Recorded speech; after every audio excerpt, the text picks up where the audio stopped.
बिस्मिल्लाहिर्रहमानिर्रहीम। अस्सलाम वालेकुम।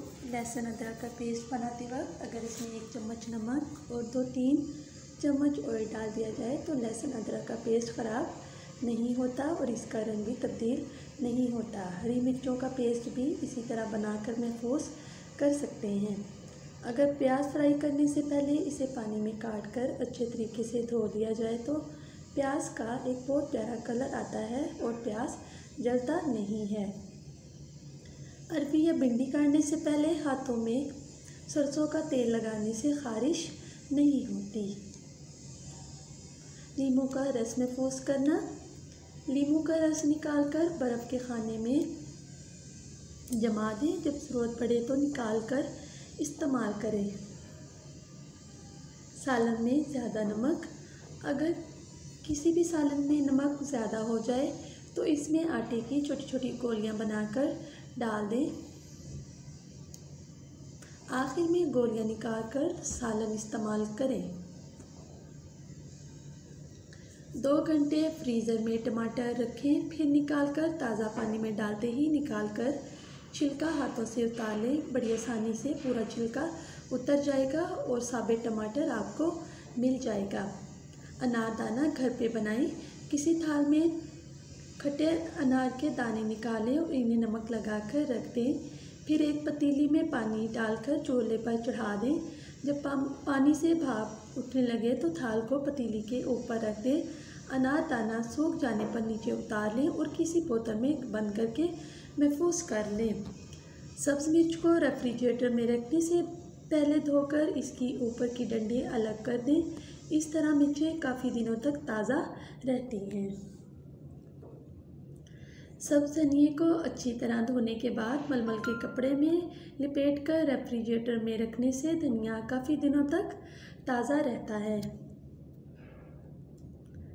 दही बड़ों को नरम बनाने के लिए पिसी हुई दाल में 2 चाय के चम्मच दही डाल दें। इस दाल के बने हुए दही बड़े बहुत नरम और मज़ेदार होते हैं।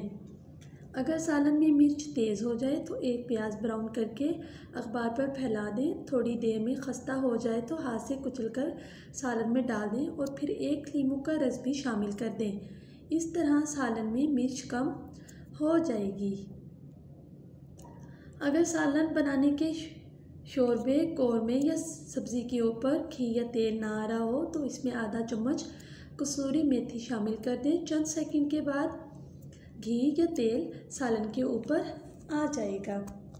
पनीर रखे रखे सख्त हो गया हो तो मलमल के कपड़े के एक टुकड़े को सिरके में भिगोकर पनीर को इसमें लपेट कर रख दें। ये नरम हो जाएगा।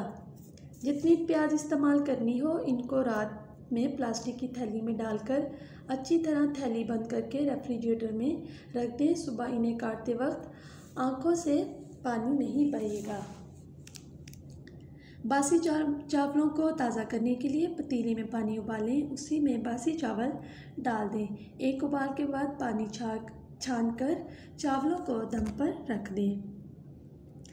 गंदम गलाना बहुत दुश्वार काम है। बाज़ औक़ात कई घंटे पकाने के बाद गंदम नहीं गलती। अगर इसमें मीठा सोडा डालकर गलाया जाए तो ये ज़्यादा पकाए बगैर ही अंदर तक घुल जाएगी। फलों और सब्जियों को ताज़ा रखना। सब्जियां और फल प्लास्टिक के बैग में रखने के बजाय कॉटन के बैग बनाकर इनमें रखे जाएं तो ज़्यादा देर तक ताज़ा रहती हैं। मिर्चों की जलन से बचने के लिए मिर्चों की जलन हाथों से ख़त्म करने के लिए नील या चीनी मिले पानी में हाथ डुबोएं। रमज़ान मुबारक के महीने में रायता बनाने के लिए सब्ज़ धनिया और पुदीने की ज़रूरत पड़ती है। इन दोनों का पेस्ट अगर आइस क्यूब ट्रे में डालकर क्यूब बना लिए जाए तो बहुत आसानी रहती है। टमाटर का पेस्ट बनाते वक्त अगर थोड़ी सी टाटरी डालकर पका लिया जाए तो पेस्ट ख़राब नहीं होता। अक्सर आलू के पकोड़ों में ऑयल ज़्यादा रह जाता है। अगर पकोड़े कढ़ाई से निकालते वक्त आंच तेज़ कर दी जाए तो पकोड़े ज़्यादा तेल जज़्ब नहीं करते। इस तरह के मालूमाती वीडियो के लिए हमारे साथ जुड़े रहिए और हमारे चैनल को ज़रूर सब्सक्राइब करें। मिलते हैं नेक्स्ट वीडियो में। तब तक रखिएगा अपना बहुत सारा ख्याल। अल्लाह हाफ़िज़।